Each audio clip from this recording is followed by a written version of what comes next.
Au sommaire de cette édition, présentation du bilan des activités de 2019 et les perspectives de 2020 du cabinet de conseil en stratégie et management International Business Partners. 20 nouveaux bus de la compagnie de transport routier CTE présentés aux populations d'Abidjan et de l'intérieur du pays. Et puis lancement à Abidjan de la première édition du Salon international du café. Les détails dans cette édition. Merci de nous rejoindre pour le journal. Renforcer ses activités au bénéfice des entreprises et accroître ses chiffres d'affaires, c'est la vision qui a réuni les membres du cabinet de conseil en stratégie et management International Business Partners dans la commune de Cocody.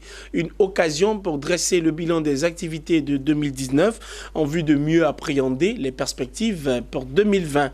Le reportage est de Zeynab Dosso et Ezekiel Seri. Après une année de service au bénéfice des entreprises, l'heure était au bilan des actions menées par le cabinet de conseil en stratégie et management dénommé International Business Partners. Augmentation des chiffres d'affaires à plus de 60%, un résultat net de plus de 10%. C'est le bilan enregistré par le cabinet au titre de l'année 2019.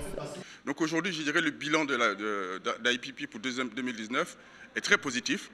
Est très promoteur et je dirais qu'on a une perspective aujourd'hui pour 2020 à doubler le chiffre d'affaires, à asseoir encore un peu plus notre notoriété au niveau de la sous-région et puis permettre encore à plus d'entreprises ou de porteurs de projets ou de start-up qu'on puisse les accompagner. Un cabinet dont l'objectif principal est d'accompagner, structurer et créer la stratégie pour améliorer les capacités opérationnelles des entreprises. On s'occupe effectivement, à partir d'une idée par exemple, de développer en fait l'idée et la rendre réalisable. Donc, depuis l'analyse, la faisabilité, et on va même jusqu'à la recherche en fait des clients. Et on a des collaborateurs qui sont à la hauteur des missions qu'on leur confie et qui vont jusqu'au bout en fait et qui rentrent surtout dans notre conception en fait du développement de l'accompagnement. Au-delà, le cabinet de conseil de stratégie en management International Business Partners cherche des financements pour les entreprises, les porteurs de projets et les start-up. Cette rencontre s'est voulue un moment de convivialité entre les membres, un cadre d'échange pour mieux aborder les défis de l'année 2020. Les fondateurs comptent miser sur leur expertise internationale et le dynamisme de tout leur département pour gagner leur pari. Il s'agit notamment du département stratégie marketing, du département projet et du département financier. Intéressons-nous au transport routier avec la compagnie CTE qui a enrichi son parc automobile par l'acquisition de 20 bus flambant neufs. Un renforcement pour permettre aux usagers de relier les villes de la Côte d'Ivoire et de la sous-région dans le confort et la sécurité. L'entreprise a présenté ces nouveaux véhicules dans le district d'Abidjan et à l'intérieur du pays. Le reportage de Emmanuel Bonzo et Ismaël Doza. À la conquête de toute la Côte d'Ivoire et de la sous-région ouest africaine. C'est l'ambition affichée par la compagnie de transport express CTE. L'entreprise a fait grossir son parc automobile de 20 bus flambant neufs. Des cars de dernière génération pour continuer de garantir le transport, le confort et la sécurité des personnes et des biens en Côte d'Ivoire et dans l'espace CEDEAO. CTE, c'est la compagnie de transport qui a été créée le 14 juillet 2014. La compagnie de transport express compte 16 lignes sur le territoire national. La compagnie de transport express a 9 gares au niveau d'Abidjan. La compagnie de transport achète les nouveaux bus, c'est dans le but de satisfaire les clients, car les clients font partie de notre priorité. Cette nouvelle acquisition va renforcer ses opérations journalières en termes de desserte et couverture de toute la Côte d'Ivoire. Des prestations de services appréciées à sa juste valeur en raison des outils modernes à bord des bus. Avec les nouveaux bus qui viennent à peine d'arriver, il y a l'écran plasma automatique, il y a les Wi-Fi à bord avec la climatisation qui est au top jusqu'à la destination, avec les places assises qui sont espacées, avec les portières automatique. Donc vraiment, c'est le confort absolu pour la compagnie de transport express. Quand vous voyagez dans des conditions optimales, vous ne ferez que courir après cette entreprise. Parce qu'aujourd'hui, la distance entre deux localités, si vous n'êtes pas dans les conditions optimales pour voyager, croyez-moi qu'on chercherait mieux ailleurs. C'est une compagnie qui est très bien. Et l'heure, c'est l'heure. Quand tu es dans le car, tu es à l'aise, tu es en sécurité. C'est pourquoi je préfère cette heure. Avec son parc automobile de 150 bus, des tarifs abordables et sa présence sur la quasi-totalité du pays, CTE se positionne comme l'un des leaders dans le paysage du transport routier ivoirien. La preuve, l'entreprise a été désignée meilleure compagnie de transport terrestre en 2019 après seulement 5 ans de présence sur le territoire national. Il se tiendra du 16 au 18 avril prochain la première édition du Salon international du café. Cette initiative de l'agence Océane International est une plateforme de rencontre de tous les acteurs et professionnels pour la promotion du café Made in Côte d'Ivoire. Le lancement s'est fait récemment à Abidjan. Le reportage de Richard Akeke est commenté par Nadia Eounoud. Enjeux et opportunités de la production à la consommation du café durable. C'est autour de cette thématique que va se tenir la première édition du Salon international du café. Le lieu choisi pour abriter l'événement est la Kestab dans la commune du Plateau. Vous savez que la Côte d'Ivoire, grâce à nos parents,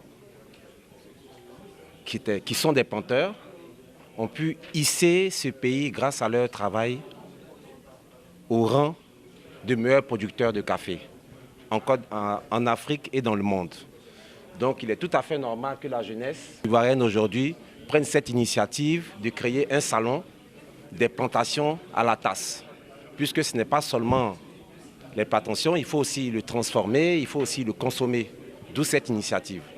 Expositions, conférences, ateliers et rencontres B2B. Ces activités vont meubler la première édition du CICafé. Les participants attendus à cet événement sont les producteurs, les investisseurs, les exportateurs et le grand public. Nous invitons toute la population, la presse, les institutions, les entreprises à venir nous accompagner pour cette première édition du Salon international du café. On a décidé de faire venir un pays producteur de café, un pays à l'honneur et plusieurs pays consommateurs. La première édition du Salon international du café aura lieu les 16, 17 et 18 avril 2020. L'agence organisatrice Océane International entend faire de cet événement un rendez-vous biannuel et incontournable de la filière café. Commode Africa a terminé son séminaire de formation sur l'agriculture avec les étudiants journalistes de l'ISTC Polytechnique. Financement des projets agricoles et consommateurs locaux, c'est le thème qui était au cœur des derniers échanges. Le bilan de cette édition s'avère satisfaisant, autant pour les initiateurs que pour les étudiants. Le compte-rendu de Zeynab Dosso et Ezekiel Seri. Les mécanismes de financement des projets agricoles, le consommateur local. Ce sont entre autres ces différents thèmes qui ont été développés lors des derniers jours de séminaires de sensibilisation des étudiants en journalisme et communicants. Ces jours d'échange, de réflexion, de questionnement, de partage d'expériences ont permis aux étudiants de comprendre les financements des projets agricoles et le rôle des journalistes dans la promotion de l'agriculture. Et ce, grâce aux spécialistes du secteur. Les mécanismes dépendent des partenaires ou des bailleurs. Donc pour certains, cela s'est fait sous forme de subvention, pour d'autres sous forme de dons. Mais toujours est-il que ce que vous devez retenir, c'est qu'aujourd'hui, les actions qui sont financées le sont à partir d'un dialogue. Et nous choisissons ensemble les priorités et les projets. Et dans la mise en œuvre, chaque bailleur a ses procédures que nous essayons de suivre. C'est une belle lancée déjà pour nous étudiants en journalisme parce que c'était un peu fermé. Tu te dis, dès que tu quittes l'école, qu'est-ce que tu fais? Grâce à ce séminaire, on a compris une chose, que l'agriculture est très importante. C'est vrai, tu auras une belle carrière dans tes études, mais la terre nourrit son homme, comme on le dit si bien. Un pari réussi pour Bénédicte Châtel initiatrice du projet en partenariat avec l'ISTC Polytechnique qui visait à sensibiliser les étudiants sur toutes les questions relatives à l'agriculture. Alors, ce qui était intéressant, c'est que lorsque nous avons démarré mardi matin, il y avait un certain nombre d'étudiants qui sont des étudiants en journalisme et communication et non pas en agriculture. Et ils nous se demandaient un petit peu ce qu'ils faisaient ici. Pourquoi l'agriculture? Est-ce qu'on voulait les débaucher pour devenir agriculteurs? C'était pas du tout leur vocation, tout ça. Ils ont compris l'objectif du séminaire. Le séminaire de sensibilisation des étudiants journalistes et communicants a refermé ses portes avec la participation de plus de 35 intervenants, dont les journalistes, les experts agricoles. Les initiateurs comptent poursuivre ce séminaire dans d'autres établissements privés au bénéfice des étudiants. Rendons-nous dans le centre de la Côte d'Ivoire, plus précisément dans la sous-préfecture de Botro, où la mutuelle de développement de Boukebo a récemment prouvé son engagement à moderniser le village. En effet, les fils et filles de la localité ont assisté dans une atmosphère particulièrement festive à une cérémonie de remise des clés du foyer des jeunes, du centre d'alphabétisation et du marché. Le reportage de Tio Chang est commenté par Betty Kwaku.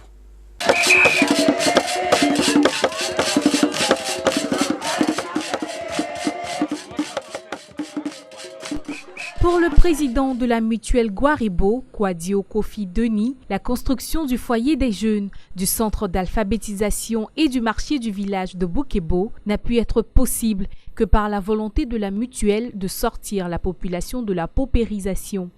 En plus des infrastructures réceptionnées, Assaoré Conan Jacques, directeur général du Trésor et de la comptabilité publique, fils du village, a fait don d'une machine pour permettre aux agriculteurs d'accroître leur production et conséquemment leurs revenus.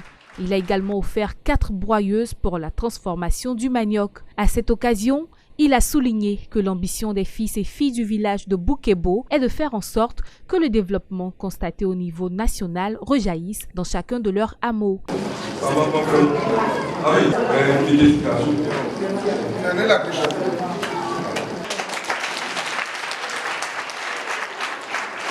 Nous constituons une mutuelle pour que nos parents sortent de la paupérisation. Cet outil qu'il leur offre aujourd'hui est un autre pas vers la sortie de cette paupérisation. Le président est de façon multiple tombé.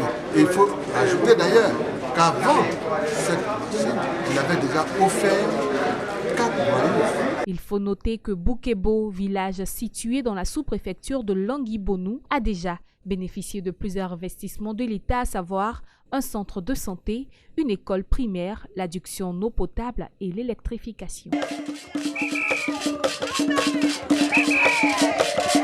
Ce journal a été préparé par l'ensemble de la rédaction. Merci de nous avoir suivis et très bonne suite de programme sur Business 24 Africa.